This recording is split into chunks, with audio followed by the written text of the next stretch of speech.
Welcome to Council in Brief. I'm your host, Mirchaye Sahlu. We are now spending every single day hearing people talk about the very real impacts of what happens when the federal government decides to look at us and say we're on our own.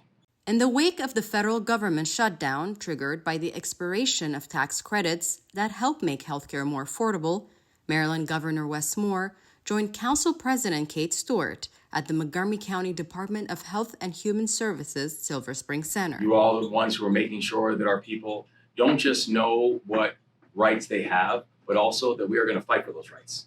In the application, I said, well, I'm applying for your children. Do you need insurance? Your husband. And she said, what do you mean? Yeah, you could obtain health insurance as well. You have all the right documents and you are entitled for it. I never had insurance since I came to this country. And we said, well, today we are going to see if you qualify. This is about healthcare, and that is what is threatened. We are here on this spot today because our residents rely on these high-quality services, and it is cruel to think of them being threatened right now. There are over 190,000 Marylanders who rely on federal tax credits to make their health care more affordable.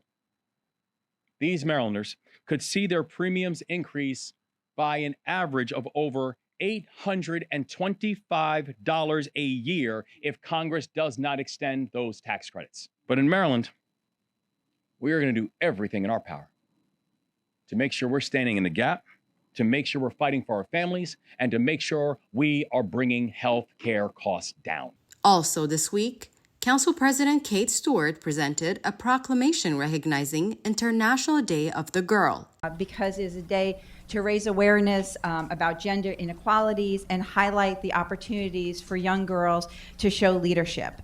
Celebrating the power, potential, and leadership of girls here in Montgomery County and around the world. I want to thank Council President Stewart for bringing us here today to honor International Day of the Girl. And it's something we truly believe in. For 28 years, Community Bridges has been empowering our young women here in our community to be strong leaders, engaged students, and engaged community members. And I'm really excited that we have all four of the girls introduce themselves today are part of our Youth Advisory Committee. So they're not just part of the program at their school, they are representing the girls across the county and helping to make decisions and impact on our organization.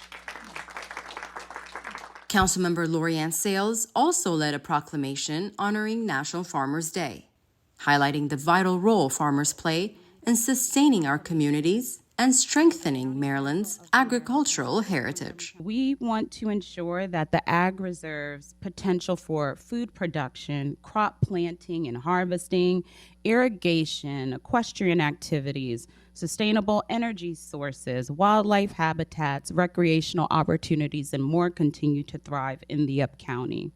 And really for the whole council and even our county executive for continuing to engage with us and hear our voices. We know we're not many people, but we feel like we have a big impact and sometimes we have big concerns. Thank you to Councilmember Sales and the entire County Council for bringing us together to explore how our farmers support everything from economic and workforce development to protecting our natural resources and education and many things in between. But what I'd like to highlight and lift up for everyone today is how so many of our agricultural producers in Montgomery County provide nourishment to our community in the truest sense of the word by feeding our neighbors with the fruits and vegetables. And so that's why I'm incredibly proud to be a part of initiatives like Farm to Food Bank and the Food is Medicine program and a number of other initiatives that work through our office that invest over $2 million in county funds every year in the farmers that you see here and in the other food producers,